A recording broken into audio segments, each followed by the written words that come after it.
What if God has been warning you, but you called it anxiety? What if that uneasy feeling you keep pushing away isn't fear at all? What if it's protection? Not overthinking, not stress, but a signal. Because right before something goes wrong, God often speaks first. Not loudly, not dramatically, but quietly, personally, in ways that are easy to ignore. And that's exactly why most people miss it. They keep moving, they keep explaining it away, they keep trusting logic over something deeper. But the Bible shows us something very different. God has always warned people before things happen. Not always through miracles, not always through signs in the sky, but through subtle moments. Moments that feel small until you look back. So today, we are going to break down 5 signs. 5 ways God may be trying to warn you right now. Not to scare you, but to guide you. Not to confuse you, but to protect you. Because once you learn to recognize these signs, you will never hear them the same way again. What if God has been warning you, but you called it anxiety? What if that feeling you tried to ignore wasn't fear at all? What if it was protection? Because not everything you feel is random. Not every restless thought is overthinking. Some of it is direction. But here's the problem. Most people don't recognize it. They explain it away. They push past it. They trust what they can see and ignore what they can feel. And that's where they miss it. Because God rarely shouts first. He whispers. And if you don't know what to look for, you will miss the warning completely. So today, we are going to break down 5 signs. 5 ways God may be trying to get your attention before something happens. And once you see them, you won't be able to unsee them. Most people expect God's warnings to be obvious, something dramatic, a loud voice, a clear sign, something impossible to ignore. They imagine a moment that stops everything, a message that leaves no doubt. But that is not how it usually happens. Because in the Bible, God rarely warned people that way. He did not always shout. He did not always make it undeniable. Most of the time it was quiet, subtle, personal, easy to overlook, a feeling, a hesitation, a moment that did not make sense at first. And that is what makes it so dangerous. Because if you are only looking for something dramatic, you will miss something real. If you are waiting for certainty, you will ignore the signal, and that is exactly why most people never see it. Not because God is not speaking, but because they do not recognize the way He does. Sign number 1. You feel a sense of unease, and you cannot explain it. Everything looks fine on the outside. The situation makes sense. There is no clear reason to worry, and yet something feels off. You try to ignore it. You tell yourself you are overthinking. You look for logic. You look for proof. But the feeling does not go away. It sits there, quiet, persistent, like a warning you cannot quite hear, but you can feel. And this is where most people make the mistake. They override it. They push past it. They convince themselves it is nothing because it does not fit the facts. But not everything God shows you will make sense immediately. Because God does not always speak through logic. Sometimes He speaks through conviction, through a resistance inside you that has no clear explanation, a check in your spirit, a hesitation you cannot shake. The Bible shows this pattern again and again, God guiding not just through words, but through inner awareness, through a sense of knowing before understanding. And if you have ever felt that quiet pull telling you to slow down, to step back, to reconsider, you need to pay attention, because not all anxiety is fear. Some of it is direction, and ignoring it often comes with a cost. Sign number 2. Your plans keep getting blocked. You try to move forward.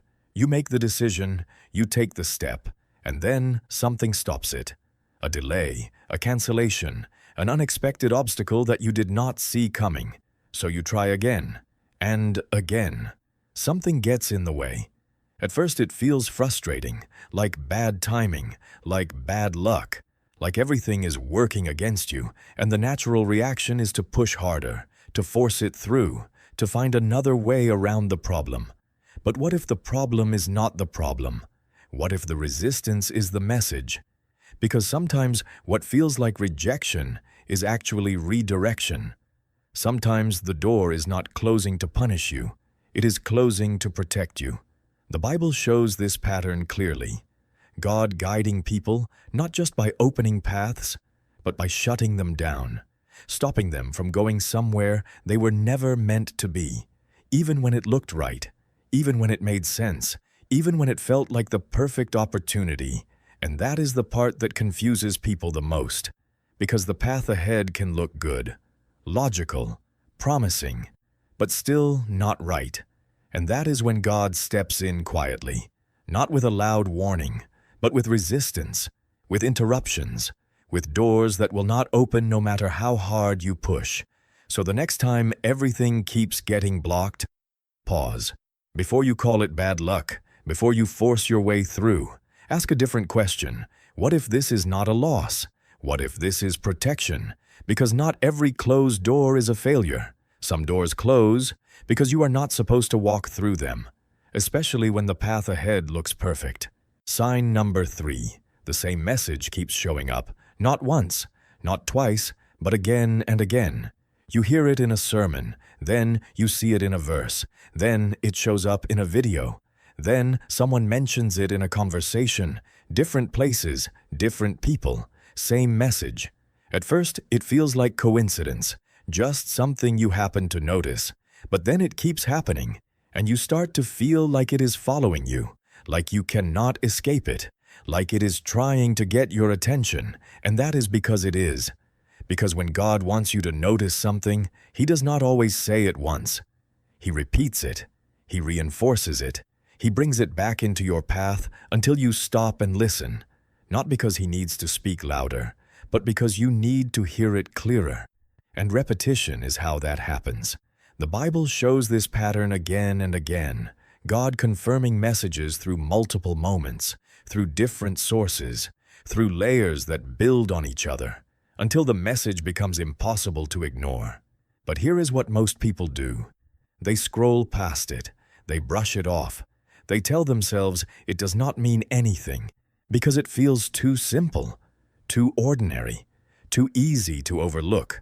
But when a message keeps repeating, it is not random, it is emphasis, it is focus, it is direction trying to break through your distraction. So the next time something keeps showing up in your life, do not ignore it, do not dismiss it, pay attention, because it may not be coincidence at all. Sign number 4. You have a dream that feels like a warning. Not a random dream, not something scattered or meaningless, but something clear, something emotional, something specific. You see it, you feel it, and when you wake up, it stays with you. Your heart is beating faster, your mind is alert, the details are still sharp, almost too real to dismiss, and you know the difference, because most dreams fade quickly, they blur, they disappear within minutes, but this one does not. It lingers, it follows you into your morning, into your thoughts, into your decisions, and that is not accidental, because in the Bible, God often spoke through dreams, not as imagination, but as communication, warnings, instructions, direction given when everything else was quiet. Because when your mind is finally still, there are no distractions, no noise, no resistance. And that is when God can get your full attention, not competing with your thoughts, but speaking directly into them.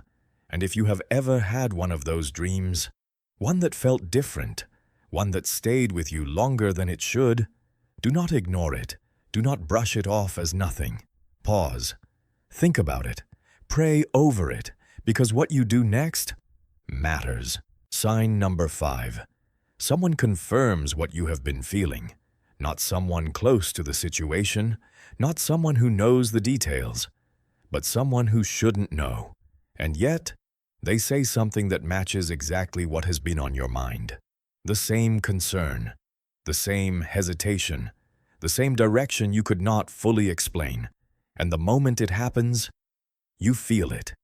That sudden clarity, that quiet shock, almost like a piece just clicked into place, because now it is no longer just inside you. It has been spoken out loud, confirmed from the outside, and that changes everything, because one voice can be questioned.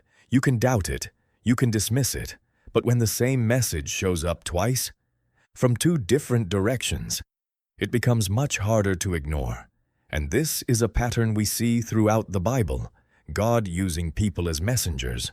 Not always prophets, not always dramatic figures, sometimes just ordinary people, speaking at the exact right moment, saying exactly what needed to be said, without even realizing the weight of it. And when that happens, you need to pay attention, because when God speaks twice, it is rarely a coincidence. It is confirmation, it is alignment, it is a signal becoming clearer. And at that point, ignoring it is no longer confusion, it becomes a choice. Here is the truth that brings all of this together. God does not always shout. Most of the time, He whispers. Not because He is distant, not because He is unclear, but because that is how He chooses to guide. Quietly, personally, in ways that require you to slow down and listen. And that is why these signals are easy to miss, because they are not designed to overwhelm you. They are designed to reach you, to meet you in the middle of your thoughts, your decisions, your everyday moments, not through noise, but through awareness, through patterns, through a sense of knowing that builds over time.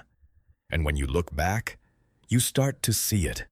The unease, the closed doors, the repeated message, the dream, the confirmation. It was all there, not random, not disconnected, but aligned, leading you away from something or towards something better. So the real question is not, is God speaking? The real question is, are you paying attention? So what do you do with all of this? You do not just hear it, you respond to it. The next time you feel that unease, pause. Do not rush past it. Do not silence it. Sit with it for a moment.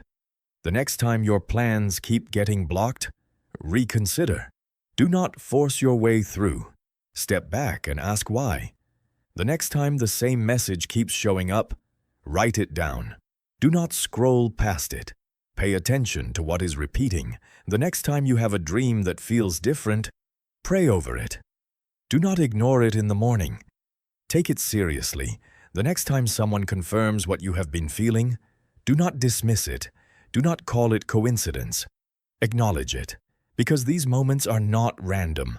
They are opportunities to listen, opportunities to adjust, opportunities to be guided before something happens.